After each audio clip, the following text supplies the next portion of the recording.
So we know there's a lot of talk going around about a controlled squeeze. Now this might confuse a lot of people because they're thinking, well, what's a controlled squeeze? Are they going to be controlling the price of AMC stock during the squeeze? Are they going to be controlling the amount of shares that get sent out and get bought during the squeeze? Like, what exactly are they controlling?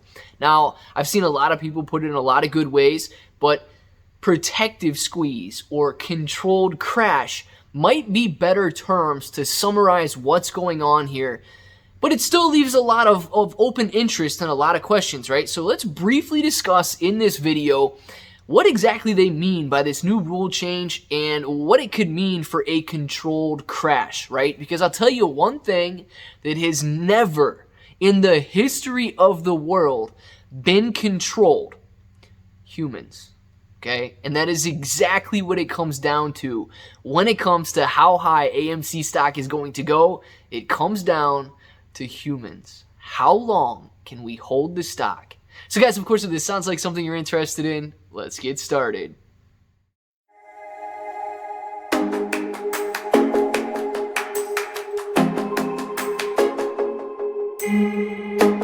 What's up, everybody? I'm Clay. I'm here to make 2021 the best year ever. If you haven't clicked that subscribe button yet, make sure to subscribe to the channel. Join us, become a bro. We are here every single day, and we are growing our portfolios together. AMC stock. Guys, this is turning out, I'm going to be honest, this is turning out to be something so much bigger than I had anticipated. I anticipated strictly a short squeeze, but the community that is growing from this, how many people are learning about investing, the amount of rule changes that are coming up, because what we are doing here it's immense. It's beautiful. And I don't think anybody could have imagined everything that is taking place because we hold AMC. Now, I said, let's briefly go over the differences, right? Because some people still seem to be a little bit confused. And I do believe that controlled crash could be a little bit of better terminology than controlled squeeze. Why? Because the intentions are just that. The DTCC would like to control a market crash that could potentially result from a lot of over leveraging that the hedge funds are doing.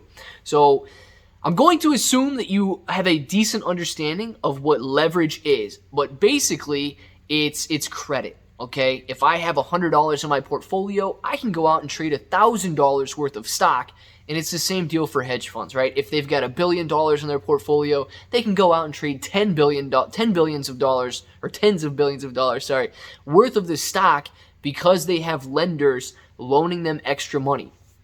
Now that we have an idea of what margin is and what leverage is, what happens when you overextend yourself and they need to have a margin call? So if I were in that situation and I were a hedge fund and I started to lose, remember, I've only got $1 billion in my account and I lost close to $1 billion, the margin calls are going to be coming in. Why? Because the lenders to the hedge funds, the banks, the brokers, whoever's lending the hedge funds money, do not want the hedge funds to lose their money. So they margin call them. They force liquidations so that the hedge fund goes, in this scenario that I'm talking about, bankrupt, and the lenders get all of their money back. Well, with the new rule change, this would prevent what's called a fire sale. A fire sale is exactly what it sounds like, right? People start panic selling. One hedge fund starts to sell off, and hedge fund B, or whatever you want to call them, doesn't want to incur the losses from the sell-off from hedge fund A, so they start to sell, and then everybody starts to sell, and when everybody's selling, boom, the price goes down, and it's a mess, right? We understand that it could potentially create a fire sale, and that is what the DTCC is trying to prevent here. So if they limit, I don't want to say they limit selling, right? Because that could get a little dangerous, since we know what Robinhood likes to do, man. Limit buying and limit selling and so on. But look, here's what they're trying to do. They're trying to stop a fire sale from taking place. How would they do that? Now, we know currently if the margin calls were to come, the forced liquidations come, and the hedge funds would have to sell those.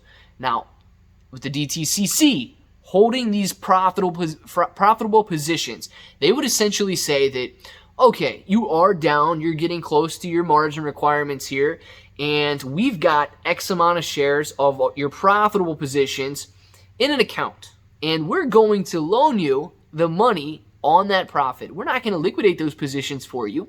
We don't want to see, we don't want to see the stock price go down because of these forced liquidations. So we'll allow you to hold it here. And I've also seen some people kind of equate it to a pawn shop, right? If you need some extra cash, you don't have to sell your item. You could go pawn it, get some extra cash, and then go back and get it at a later date. So that's kind of essentially what's going on here with the DTCC. They're saying, okay, well, we'll hold your profitable positions in our account and then loan you the money. Well, guys, that might be nice in the fact that they can cover their positions and they've got their positions on loan right now, which they already had loans out. So you see what I'm going here? Well, loan on a loan starts a snowball effect. And think about it like a pawn shop if you would like. Let's say you're going to Vegas and you got your car. You drive out to Vegas and you got $5,000 in your pocket and things aren't going too well. You start to lose, right? Well, you don't want to go home empty-handed, so maybe you take your car to a pawn shop. It's worth something.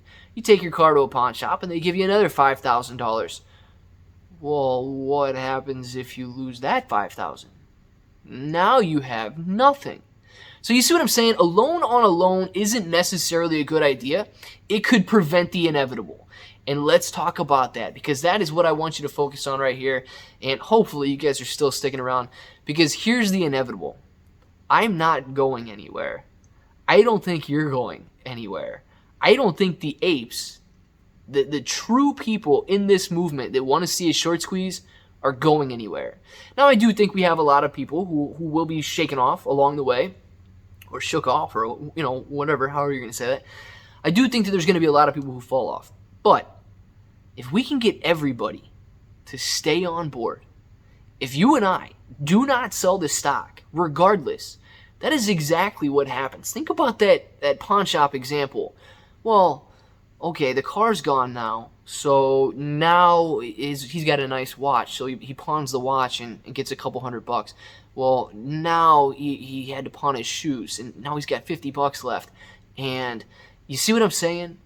We can still and potentially take them for more than we would have before. A fire sale would have just ended the whole deal.